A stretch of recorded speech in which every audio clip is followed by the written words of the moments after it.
नमस्कार मित्रांनो, माझं नाव आहे निलेश निवड. पुन्हा एका नवीन व्हिडिओमध्ये तुमचं स्वागत आहे मित्रांनो. कशा आहात सर्वजण? मजेत ना?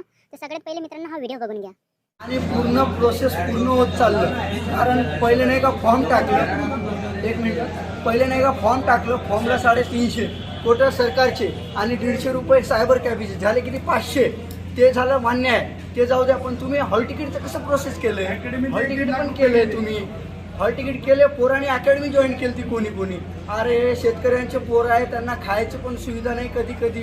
कधी कधी कसं खातात, कसं झोपतात, त्यांचे आई वडील काय कष्ट करतात त्यांना माहिती. आणि पुढची नेक्स्ट भरती तुम्ही काढणार, काय गॅरंटी?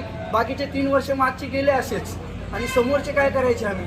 अजून हे पुन्हा 3 वर्षांनी जर निघली तर आता लेकरं नाही का किती मेहनत करत आहात. आता ज्यांचे वय गेलं ते करणार काय? आता तुम्ही लगेच थोडी देणार आहे भरती आता आम्हाला? नाही गॅरंटी. आता 18,000 जागा निघले, त्याच्यासमोर किती निघणार माहिती नाही ना. दरवर्षी तर नाही निघत जागा, बॅक टू बॅक तर नाही निघत ना. मग करायचं काय पोरांनी? मग आता आम्ही आत्महत्या करावं काय? इथं आत्महत्या करावं काय? ह्याच आमच्याजवळ आता एक पर्याय राहिलेला. उपाय तोच राहिला ना. मग मित्रांनो व्हिडिओ बघून घेतले तर मी तुम्हाला सांगते.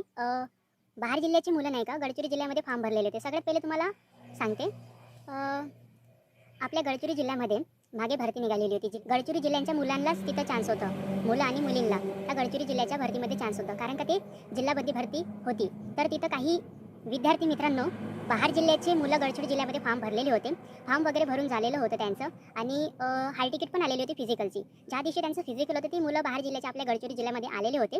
आणि त्यांचं हॉल तिकीट बघितल्यानंतर, तिथं अंदर गेल्यानंतर मग हॉल तिकीट बघून त्यांना पण बाहेर जायला सांगितलं होतं. मग तेव्हा मुलं ते व्हिडिओ बनवलेले होते. मित्रांनो मी तुम्हाला सांगत आहे, पुन्हा एकदा नवीन भरती निघालेली आहे गडचिरोली जिल्ह्यामध्ये, आणि अख्ख्या महाराष्ट्रामध्ये पण भरती निघालेली आहे पोलीस भरती. तर मी तुम्हाला सांगत आहे, गडचिरोली जिल्ह्यामध्ये आता पण जिल्हाबंदीच भरती आहे. तर प्लीज कोणी बाहेर जिल्ह्याचा माझा हा व्हिडिओ बघत असेल तर तो आपल्या गडचिरोली जिल्ह्यामध्ये फॉर्म नको भरा. कारण का हे भरती गडचिरोली जिल्ह्याच्या मुलं आणि मुलींसाठीच आहे. तर प्लीज माझा हा व्हिडिओ शेअर करा. कारण का पुन्हा एकदा तुम्हाला माहिती होणार की अजून तुम्ही डबल फॉर्म भरणार, आणि तेच मागे जे गलती केली तेच पुन्हा गलती करा नका. कारण का व्हिडिओ शेअर करा. व्हिडिओ एकदा बघितल्यानंतर तुम्हाला माहिती होऊन जाणार की कसं काय होणार. तर मित्रांनो आजच्या व्हिडिओमध्ये एवढंच होतं. तर प्लीज हा व्हिडिओ शेअर करा. कारण का माहिती झालं पाहिजे बाहेर जिल्ह्यांच्या मुलांना की गडचिरोली जिल्ह्यामध्ये फॉर्म नाही भरतायत म्हणून. कारण काही जिल्हाबंदी भरती असल्यामुळे गडचिरोलीच्या मुलं आणि मुलींसाठीच आहे. व्हिडिओला शेअर करा आणि भेटूया आपण पुढच्या व्हिडिओला मित्रांनो. Okay, bye bye.